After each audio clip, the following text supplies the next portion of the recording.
I'm gonna answer that.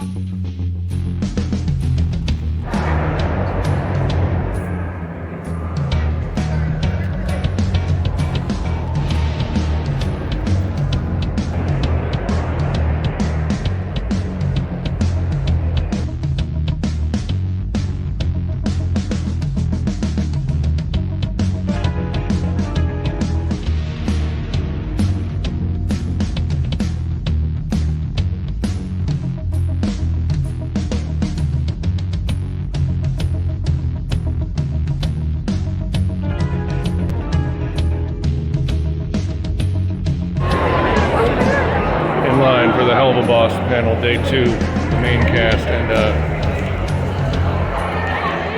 line is huge, wraps around that whole next wall there.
Half disguised behind the smile. My geek is grinding, never minding. I swore I wouldn't dwell on the divorce to the mile and health.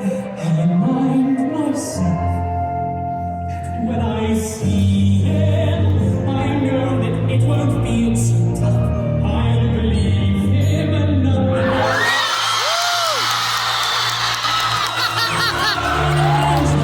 It can just be him and me.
Just be fucking it all. Could this be a relationship? Or am I still naive? I've set us free. Whatever it may be, I'm seeing him tonight.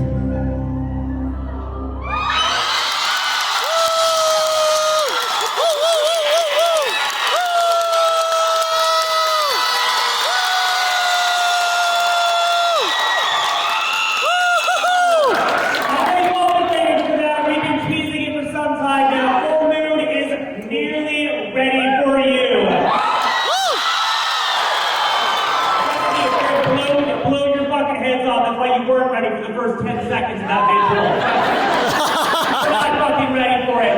We are so excited to have the main cast of Helluva Boss here with us today. We had such a blast last year, we had to bring more people with us. Are we ready to introduce this cast? We have to start this out right with the creator of Helluva Boss, Vivienne.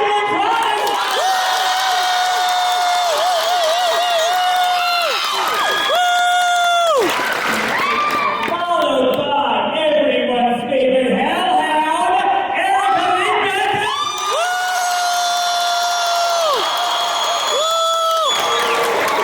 We love you, Looney!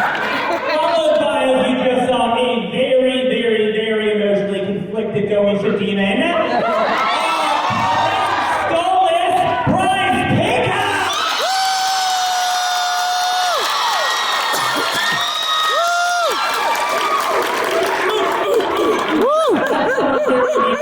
My heart, my beloved sister Millie.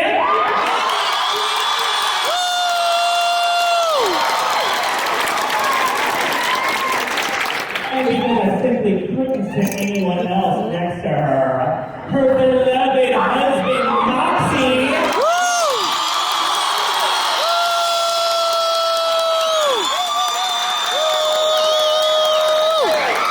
And he's got a new hat! Sexy. Hotness. Next up, we have the Helluva Boss himself, Remy.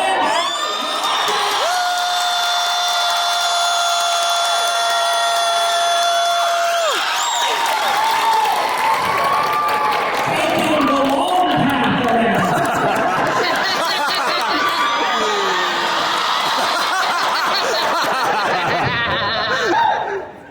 Now, I've introduced all these people a few times now, but this next person is the first time I get to welcome them to the stage.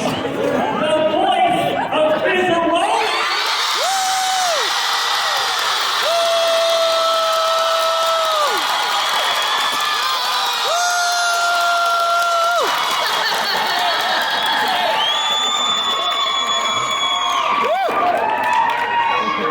I blew my eardrums right there.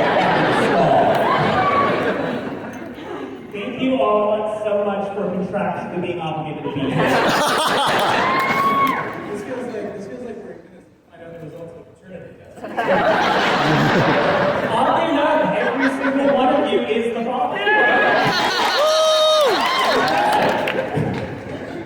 It is so great to have all of you here today. The last time we were here, we were quite into season 2 yet, so a lot has fucking happened since then. Vic, do you want to talk a little bit before we get going with the rest of the cast on where we are so far in season 2 and leading up to this very emotional duet between Stolas and Blitz that we just saw? Yeah, we are very, very far into season 2, and I'm very excited because I'll save that for the ending, but we have some fun reveals for you, and as to when season 2 is going to be brought to you.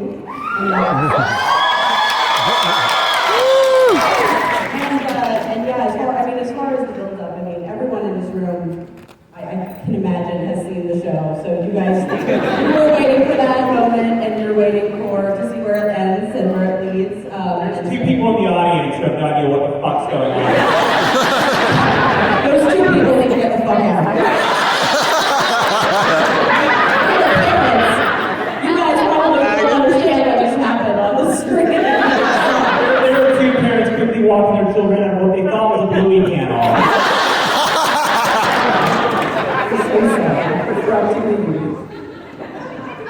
But no, basically, we've been building this relationship so much, and I'm really excited for you all to see kind of the culmination of so much emotional buildup, and to get a peek at that was the very start of the next episode.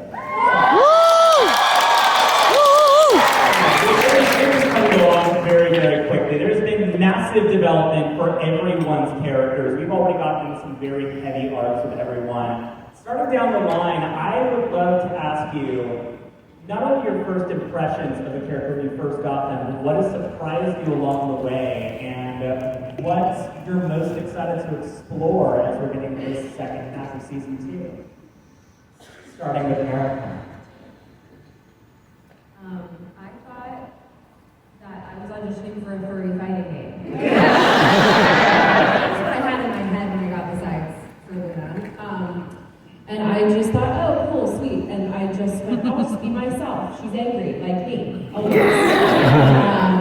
And yeah, I kind of all went from there. I feel like it's been such a whirlwind over such a long period of time, really, like from the inception of the pilot, right? It's been so long. I feel like I've been a completely different person at this point. But I'm honestly, I'm looking forward to more Luna angst. I love it. I just want more of what has already been happening for her. I think we're peeling back the layers. Like she's an angry little onion.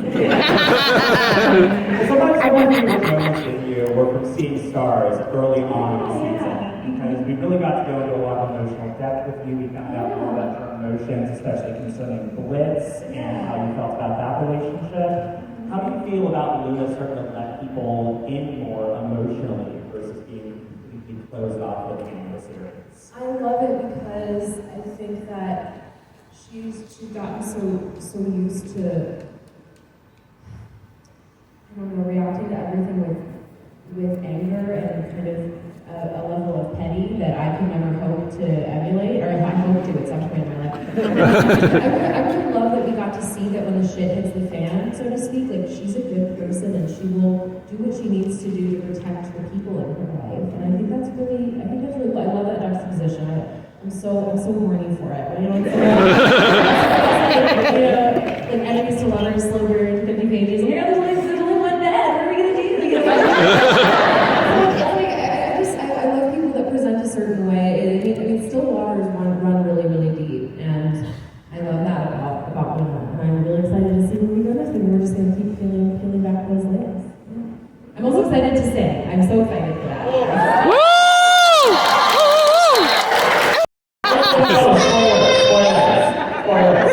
I've already got it all planned.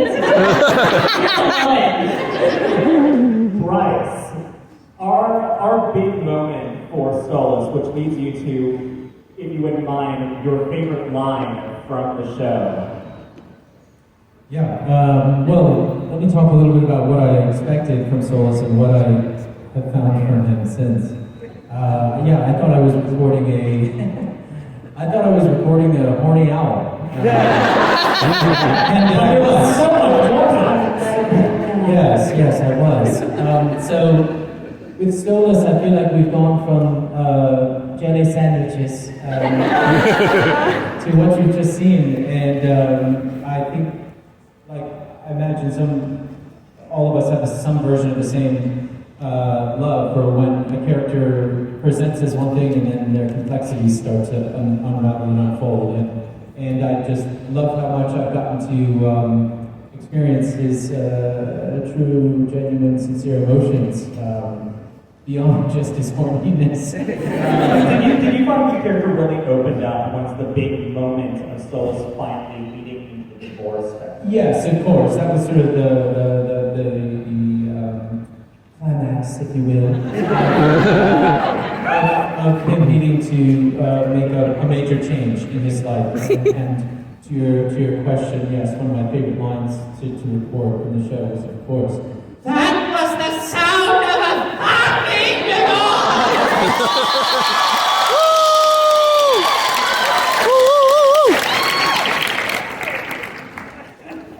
Vivienne, same for you. What were your first thoughts of Billy when you first got the character, and what were your favorite things to get to play with this season? I mean, we have a lovely little short that got premiered yesterday. Sisterly relationship, and who she is before her and Moxie got together. Yeah, so I had absolutely no idea what I was going in for. Is my mic on? Is it? Nah. Oh, there, I can hear She's like, I had absolutely no idea what I was going in for when I got the sides for Millie. But what I love about her her passion for life, for love, for fight, for fun. She just has such a zest and excitement, and that was what initially drew me to her. And from the initial episodes, I get to learn so much more about her all the time. Viv is, so beautifully developing all of these characters, and I'm as excited as you guys are when I get a script because I get to dig deeper into who she is and what her history is. I will say this is a little addition to that. I recently, and you read for it and we're working on it, but it's not a big reveal to say that we have started on season 3.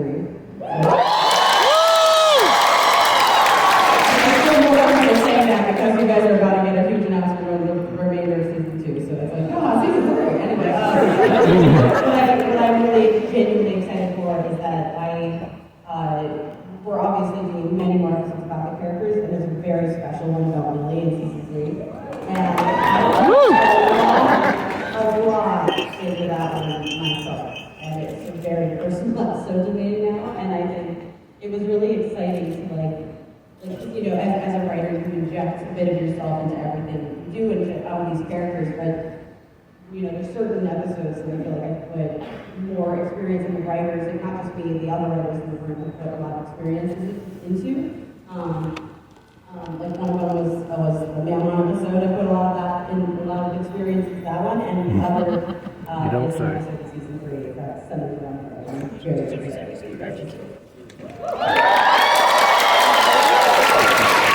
Yeah, so the amount of comments in the Medrano episode, especially in 2-minute notice, was just everyone commenting who they wanted to sing that song to. Except for specific moments, yeah. Richard, you're new to the industry, so obviously you don't have a lot of experience going on for this show. But was there anything in Helluva Boss that you were excited to explore for the first time or expand on as a performer that you were excited to dig into?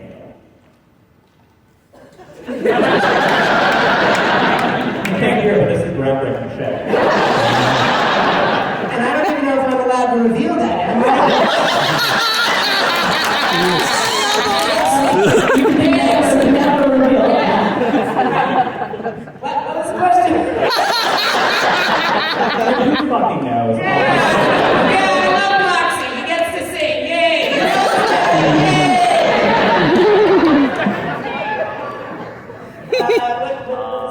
I'm asking you, performance-wise, the art of acting. Yes. You're getting into your Yes. falling on my fucking head. Yes. The art of acting. With The art of series. playing pretend. Yeah, the art of playing pretend. Is there anything you got to play with in this series on top of your role as voice director that was new territory for you in your career?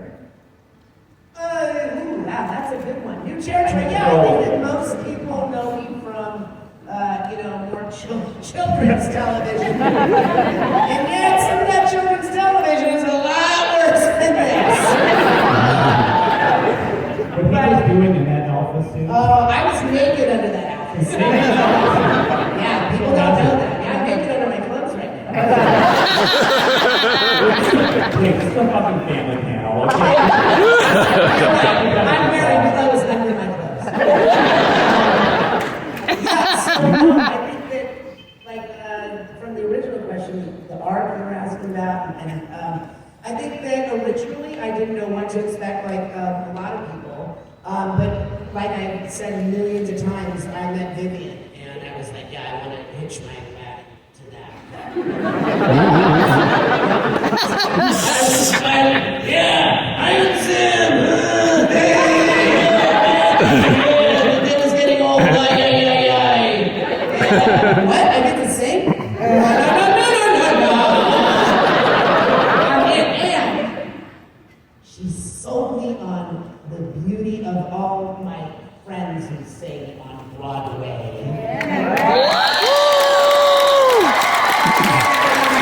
I just love that I get to work with just so many talented people, and that I get to beat up this guy on a regular basis. Lots of assault. Yeah, he assaults me. Yeah. I don't know about hints. I am so far from you guys. Like I'm like several booths down, and I can hear the assault.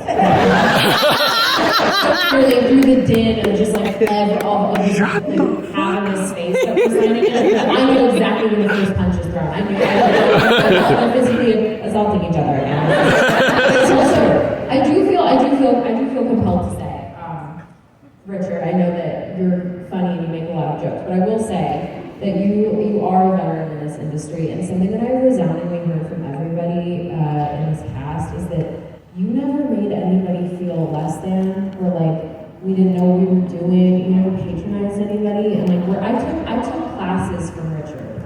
Like when I was in my early 20s, I took classes from him. He could so easily have been such an asshole. Honestly, no, I mean truly, yeah. Like there could have been, there was an alternate universe situation where somebody who's a veteran comes in and just absolutely, just takes over and he did it. And he really he let us play. Yeah, I'm working on my inner asshole. You just been slow. Brandon's like, I'm not gonna go. I love you as a teacher, but I also love you as a peer. You're also a lovely person. So.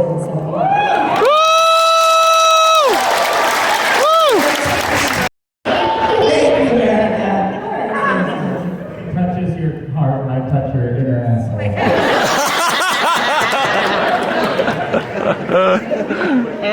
Brandon, what to jumping onto this project, and what have you gotten to explore? Because you're heavily involved in the writing side of it for Blitz. Yeah. Mostly it was the 9mm she had aimed at me when she carried it out. I don't know, I just love this show. It's a workplace comedy. I might be bullshitting this. I don't know if I remember this wrong, but it was presented to me as kind of a workplace comedy in hell.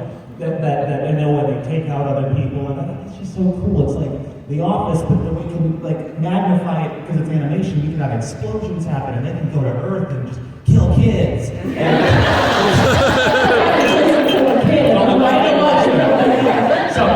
it was one sentence. You get to kill kids, but it's like I'm fucking angry. That's my contract now. Anything that I am attached on creatively, there has to be, at least 5 or under.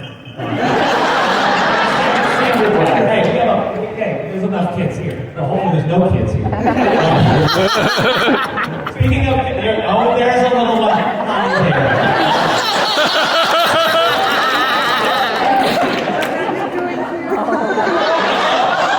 That's really a child.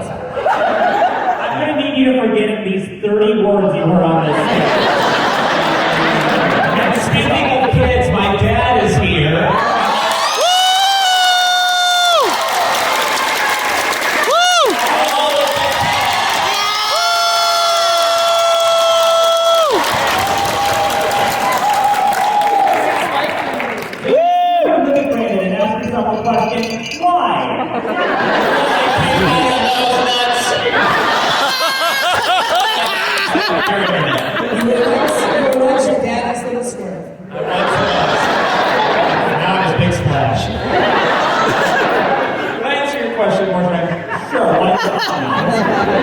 Forget that word. I think social service is at the door. I'm excited to get into your art because when we first hear your voice, it is not the Fizzaroli that we've had on the show recently. We start with RoboFizz. We start with an imitation of the character before we get to the real thing. So I would love to ask you, when you first talked to Viv about the role, what were your thoughts going into Fizz, and did you know any of this art when you first began? Was this all sort of rolled out to you? I'll start at the end. No is the answer to the second part. I didn't know anything about the art, but boy, am I happy that it just started happening the way it did organically. Number one, I got this email during the pandemic that says, "Loved Beetlejuice, would you do something like that on our show?" And I watched the pilot and with my wife, and we were dying laughing. And then I didn't know at that moment, this is going to sound much sweeter than it is, but I didn't know at that moment that show actually is what kind of saved me through the pandemic. Like being a part of it and doing it and feeling a part of a new community. Because in the theater community is wonderful and really super inclusive and And that's great, but I've seen a lot of those same people for like 15 years, and that's a wonderful thing, but there's not a lot of variance. So to be accepted into a world where there are just new people to meet, like wonderful people like Brandon, and also Richard's there. And so, wow,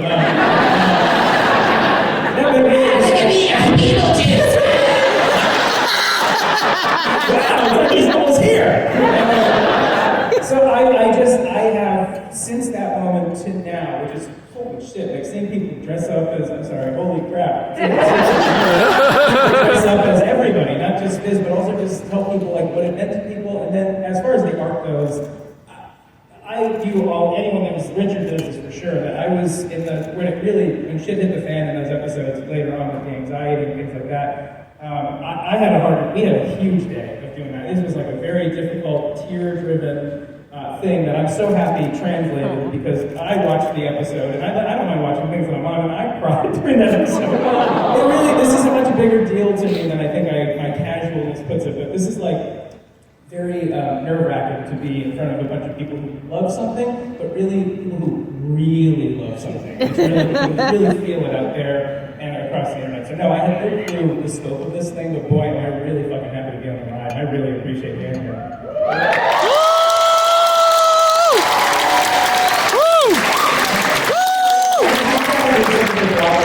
Into this and welcome them into a world in which they might have never explored Broadway and musical performances to this level before. I'm just glad that people are starting to mash the two together. It sounds sexual, but it doesn't mean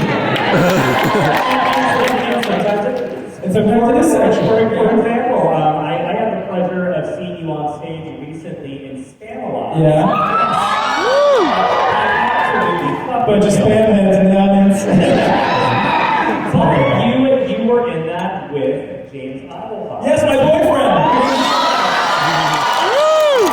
My boyfriend. So how's it felt like diving into this deeper sort of like romance level in the show, like exploring these very tender moments on the show that otherwise be very well-machine comedic, and finding those layers between the comedy and these very tender moments? One of my least favorite things in the entire world is when people take a really tender moment. I don't mind it, I think it's funny, but when it's genuinely tender and then try to do the thing that's expected, which is then to like put a hat on a hat or put a dick in the middle of it or whatever.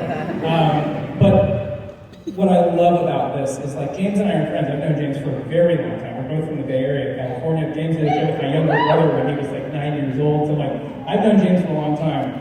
So we have genuine love for each other, which is makes really helpful when we do these scenes. And some of them we've done together, which is really cool. And we just get to chat about it afterwards. James and I are such big fans of everybody that's a fan of us. Like, it's just been so cool to like meet people. But doing it out of love is like the greatest thing in the world. And I think just the love that is felt in this show, and has been, but this show as well, it's like, I think it only amplifies the performances that are there. I've certainly felt like some of my better work, I think, is being done in the show because it feels very love-driven. So I'm very, very, very thankful. And when you're going to talk to somebody else, I'm going to see if James could pick up a FaceTime. Well, then I'm going to move on to Remy, since you're sitting next to Alex here. The relationship between Fizz and Ozzy has always been very, very strong. But there has been a huge arc between you and Fizz on the show, going from this, a lot of mention when we first meet you with Robo-Fizz, to this being one of the first characters in Fizz's road to actually make amends with. And so, what did that letter say? Nerves, I had to go and fucking kill my mom. I was the question Fizz, and are they gay? When does it finish? Can you spoil everything else in the rest of the season? So starting on the last episode of season 2, I'm gonna work my way back. We open on Fizz's funeral. And the episode before that is a real comedy. Your relationship with Fizz and finding this growth in Blitz as he rekindles his friendship with Fizz Rolling. There's a lot. Well, Fizz, in my opinion, is that first icebreaker of Blitz really starting to redeem himself or make serious progression in his character. He's really, whether intentionally or unintentionally, he's really made things hard between himself and a lot of people in his life. I think, there's Verosica, you have all, I have a feeling Wally might not like him very much. But we all kind of ruined Wally's life. We all have, yeah. But Wally ruins all that, just good to see him on that telly. I'll say. Shut up.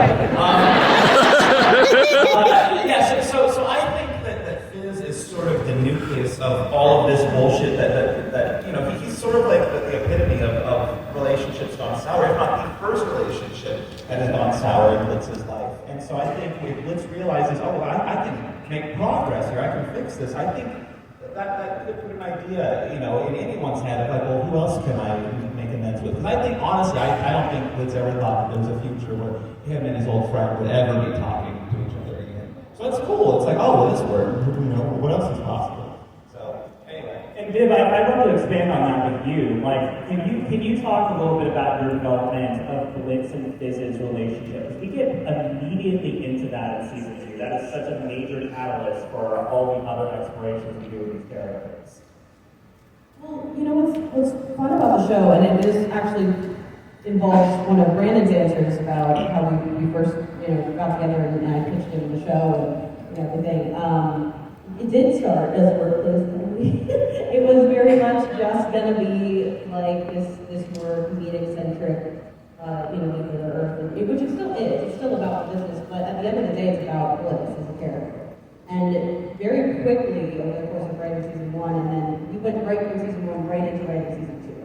And I think the only episode we've gotten out by that point, like by the point we'd written basically all of season 2, was Lululand. So it was written ages ago this season, and that's why it's so surreal to have it manifesting now. It's been forever, but it was I realized that the relationships of these characters they happen very naturally. I didn't set out with I knew I wanted Blitz to have a rivalry with a robot duplicate of somebody new. Because I thought that was a fun concept. I was like, and that's how RoboFizz came around first, because you see that before and kind of to build up who that character is. And then, but through that, I was like, well, what is that relation? What is that deeper meaning? And that's how we came to, them being childhood friends and growing up together. And then that slowly led to but what makes that relationship different? Is there something deeper there? Even if it's just on Blitz's side, it's like figuring all that out. It was very natural. It happened as we were writing the story and developing the characters. It was just very and that's what's fun is that you kind of come up with new things all the time, new relationships, new angles to relationships, what feels like the most appropriate or in character, reveal how characters feel, because that's fun to steal from Erica to feel back to them. It really is. Yeah, I made that up. I'm the first person to say that. In this instance. Yeah, I like to ask Richard and Vivienne a question together because I think it's adorable. Getting into what would you say is the thing that makes Millie and Moxie strong as a couple? And what do you think? What differences of theirs do they have that balance each other out?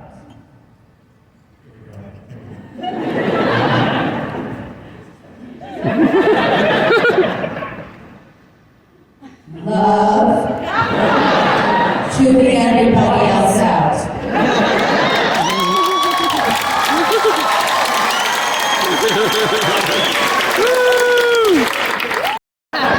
Absolutely riveting. I don't know I'm paying for this panel.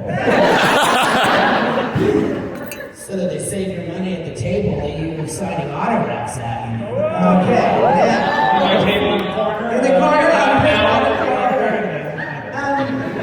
Yeah, I think that what makes our relationship unique, especially that we've seen in this season, is that if we always were on the same page and we always got along and we never fought and any of that stuff, that's not a healthy relationship. It really isn't. There has to be some kind of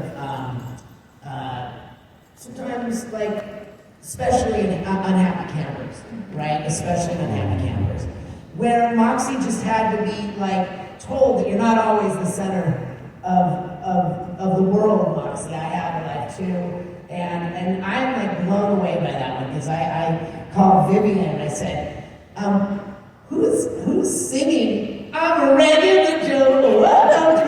That's Vivienne. I'm like, oh my God, I was blown away. You were amazing in that song. Yeah.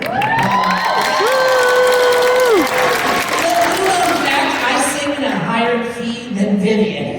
That's because they don't check my key. Right, yeah. Because they always put him first. Yeah. So like when we have to do like harmony, you always end up having to take the lower. It's like on the capital. So, and your turn.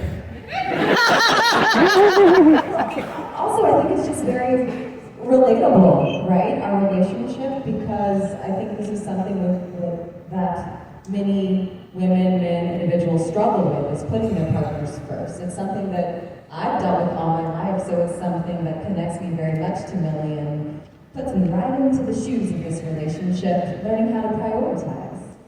And that's something beautiful that we're seeing throughout the course of this season, is Millie standing up for herself. Right? Yes. Don't do that anymore. It scares me. Thank you so much.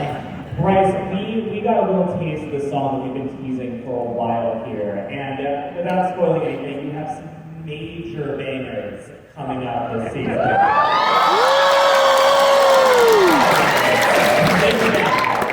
I want to talk with you about your working relationship with our music team, with Sam Hatt, with Andrew, and how you've worked with them to sort of raise the levels of your musical performances, because you certainly do.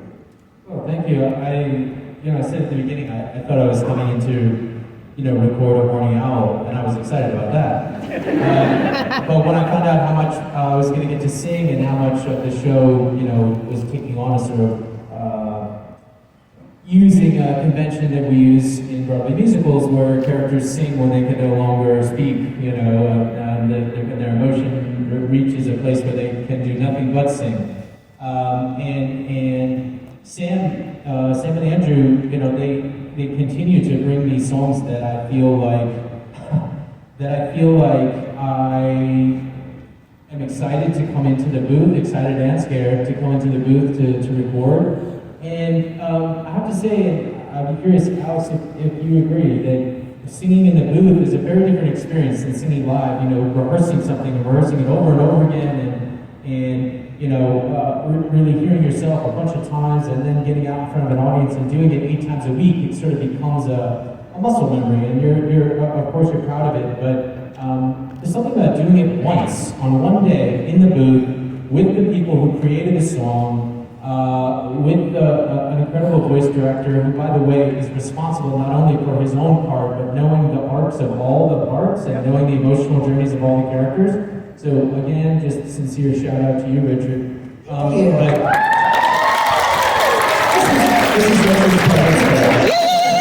This is make Richard cry on stage.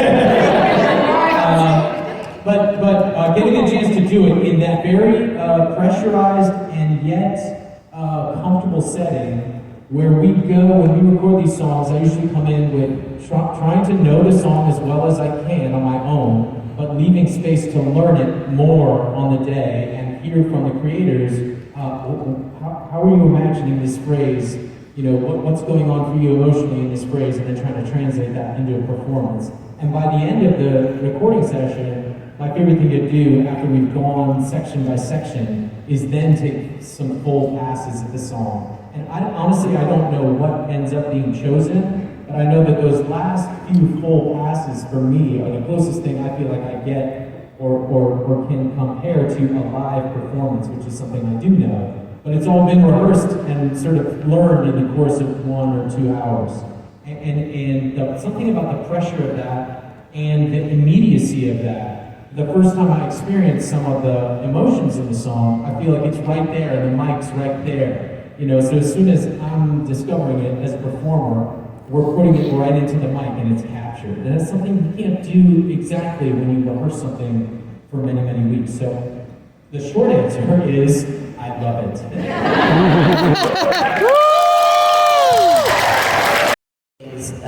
To work with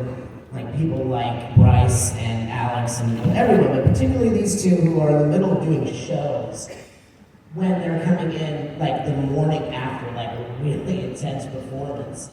To have to come in, like Bryce, for example, I saw Bryce in Little Shop of Horrors. Bryce plays 8 characters in that show. Then the show lets out at 10 and the last train back to his house is at 10:15. So he like changes really quick, then rushes home, then has to be in the studio at 9 in the morning. And the thing that always blew me away and still continues to do with both of them is that when they're there, you know, it takes like 5 minutes at most to kind of wake up. But once we're there, it's like I think Vivienne and I sit there constantly with this entire cast at one time or another, just like in total awe. Just like they're just awe-inspiring, all of them. And I'm really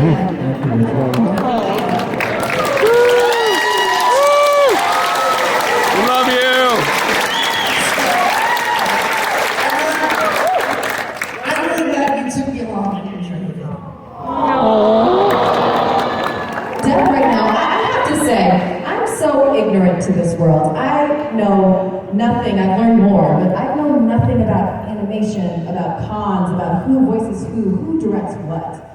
And when I had the opportunity to record for the first time, I went into the booth, and I worked with Viv, and I worked with Richard, and I didn't fucking know who they were. Richard Horowitz, like, I don't fucking know. And I was wearing a t-shirt with a Mayor Zim on it. And when I finished recording that day, I went home to my husband and I said, I love this man! This man, Richard Horowitz! I love him! Like, I'm obsessed! I want to work with him every day! And Vin Medrano and the booth, and he's the most amazing director! And I mean, and I know nothing! And then I Googled, and I was like, bitch! So to you! And to you, it's just the most incredible experience of my life working with this team of people. And I have to say thank you and I love you. And he's crying mine that the tears right now because we're done. Yes.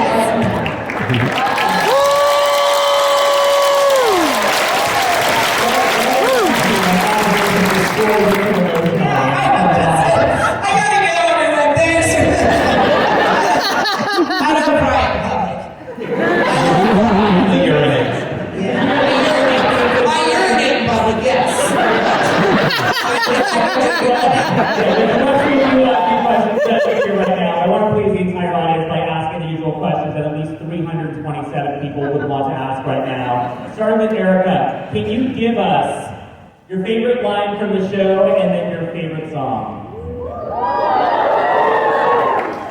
Probably. Shut the fuck up!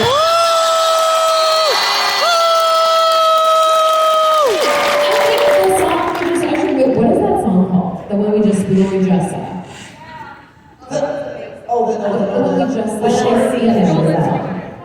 What is this? That one is my new favorite. Sorry, it's literally like every new one. Oh, that's my favorite.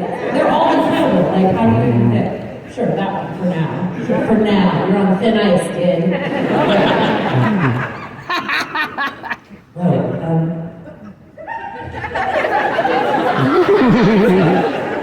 My favorite thing to say, and the first thing I say whenever I get in the booth is, Oh, Blitzy!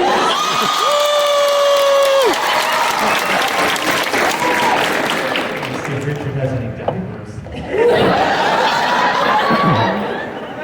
And yes, my favorite song is whatever one we're recording next.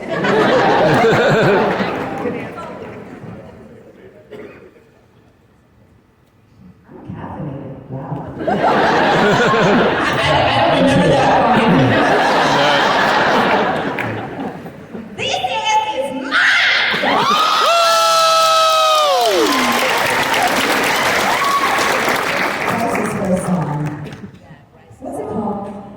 Everything will be okay. Yeah, yeah.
I guess of my songs, I love RC with your in the Moxie's Bad Trip song. Yeah. Boy, there's a song that's coming up where we do a little duet that I really like too. So yeah, I love them all. I love whatever song they're singing next. He's gone. He's gone. So what are we doing? We're doing a quote the song? Quote the song. Fucking times. I'm so sorry I fucked your husband. Well, I told her. See, the thing is, I fell on the table, and she's looking at me like I'm crazy, and I just had to Get it out of the way. I fucked him. And, my favorite song is Stepped on my nuts and she sucked on my ass. Cover your ears.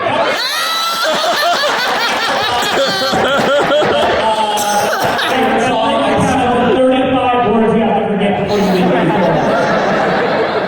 I still don't know the words to that song.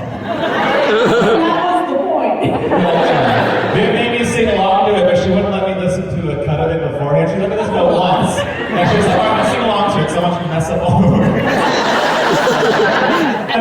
Going off of that quote, there's now an audio clip that exists of Georgie saying that Blitz is the sexiest character on the show. Someone out there, Stella's voice is saying that. Yeah, I'm gonna land on one of Stolas' tables like, sorry, I fucked your wife. The weirdest way this series will end. End of season 2. I had to look up the quote because I wasn't sure I knew it, but I do know it. Yeah, it turns out I got it right, but I'm gonna read it because I'm nervous. My favorite quote so far is, I'm a performer, I sing, I dance, I promote products I don't actually use, I don't do danger!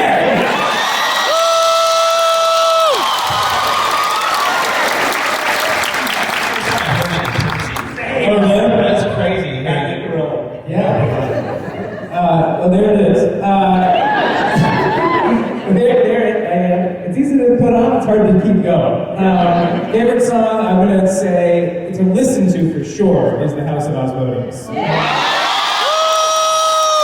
also has a lot of everyone that I know's favorite line of mine is in it, which is just 2 words. One of them's not even a word, and one of them is a musical instrument. So, that is trumpet! I want to change my answer to House of Osmodeus too. I want to take my answer to your favorite quote. This bomb. It's yeah!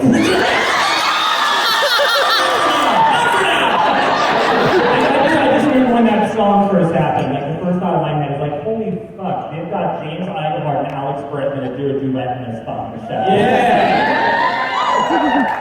I couldn't get James, by the way. Well, we'll get him at one. And I sing his praise. It's funny, every time we see each other, we have this like ritual at this point where we both sing each other's praises over and over. We're just like, I love you, no, you.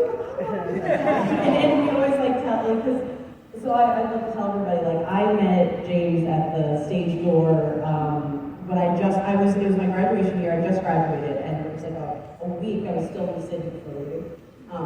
Yes, I'll go fast, but I'll leave off on this, is that he gave me the time of day, and that changed my life. It truly did. It gave me a lot of confidence. It gave me a lot of like hope in being able to work with people like him and make musicals, and it made all the difference. And he on his phone recorded a little voice line for the original pilot of Hazbin, and so then now he's in the real show, and it's my own song, and it's unreal. So I had to share that with season 2.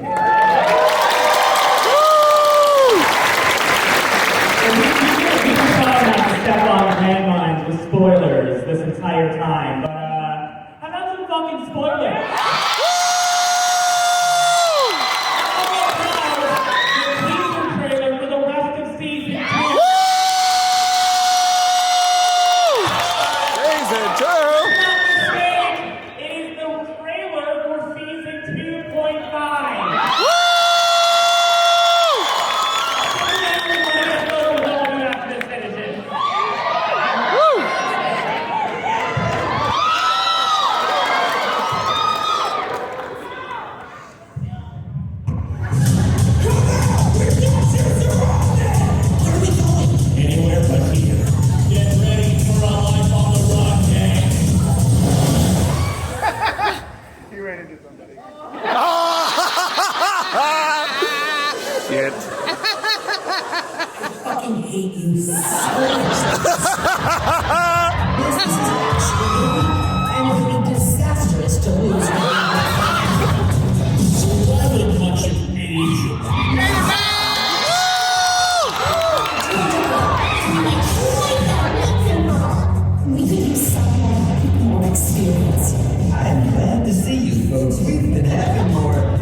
Nice.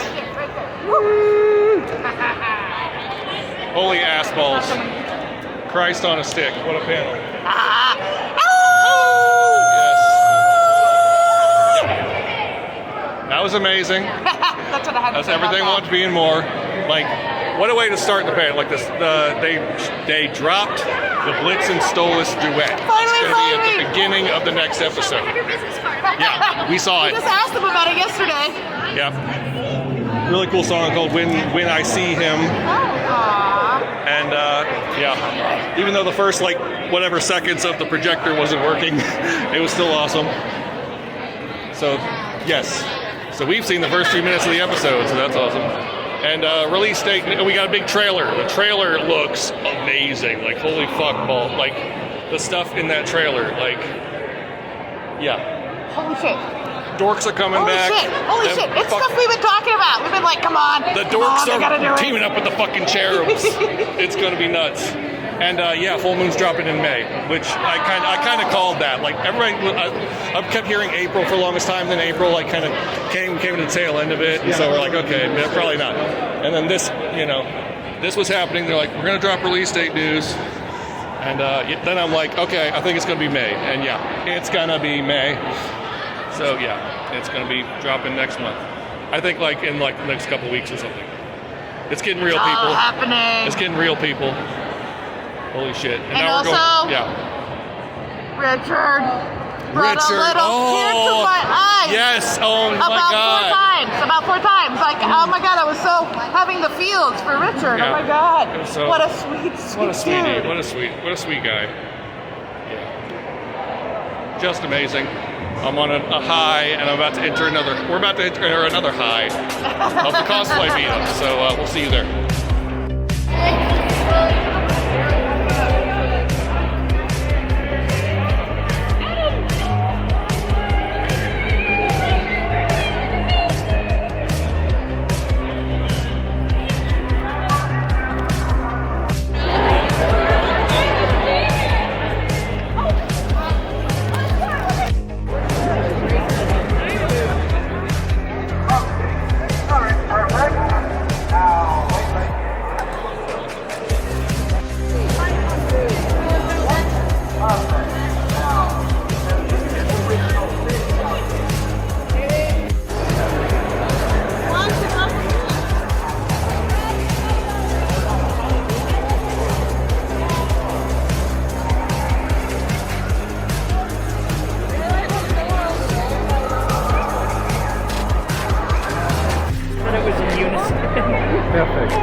Vivienne's line. It's very long. But we're chilling. I'm on my phone. Yep. Daughter's on her damn phone again. Playing the game with the fruits. I'm watching Little Nuggets dance. Oh, okay. Fat nuggets. Fat nuggets, girl.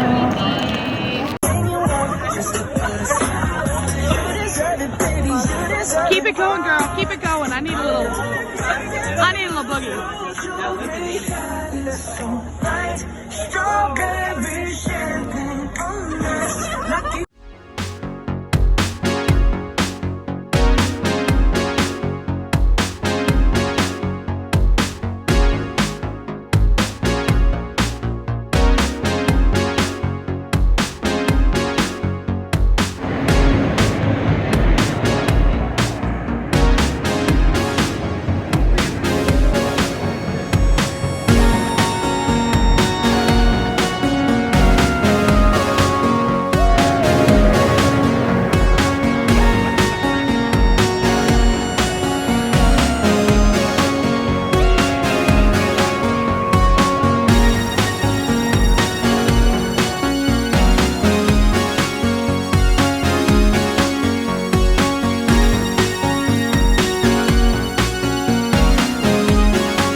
is late and Level Up Con day numero dos. What a fucking day. An epic day. That panel, so cool, everything we wanted to be. Oh my god. We got and more. Yeah. We got an talked about it entirely earlier. new We talked musical about it number. earlier. Oh my We got a god. new musical number, the trailer first. A reveal date sequence. The reveal date for the sequence, rest of which both of those, season 2. yeah, both of those are on the Vivzy Pop channel, but the Stolas and Blitz duet, that was exclusive to us. We got that, so that may be. I may put. That was amazing. I may put that in its entirety in this video. I might not. I might just put clips of it. Just clips. It's kind of hard to hear anyway. Like everybody in the was video. going Everybody's crazy. hooting We and couldn't hollering. I actually can't really really hear the make song. anything out, but like it was still a cool ass song. So like Yeah. can't wait to see it in its full glory in the episode. Yeah. But then And then there was an amazing cosplay like we had at Awesome Con in DC. And so that was really fun. And then we like spent some time hanging out with cool people in the line so we could go meet Vivienne. We had to meet the creator. It was worth it. 2 hours was fine. It flew by.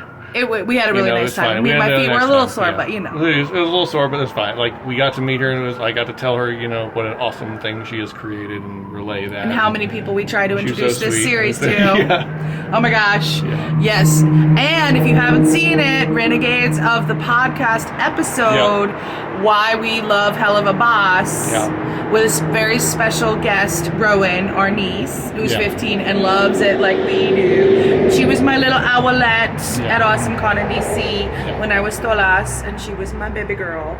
So she also talks about why she's 15 and she loves Helluva Boss. So do go watch that if you haven't seen it. Go watch, because we talk about it for like an hour and a half, how much we love this show. So yeah, we're super geeking out. Totally worth traveling across country to be with all the creators and the voice actors. And oh my god, they're just so sweet, and they're so like... Yeah. And we also met Erica. We met Luna. We had to meet Luna with you as Luna. Looney Tooney. Yes. I was so excited. And she promises more Luna's coming for all you people who are like, Luna's not going to speak again. She's coming back, I shut the hell up. Luna will sing. Yes. That's right, bitches. It was teased.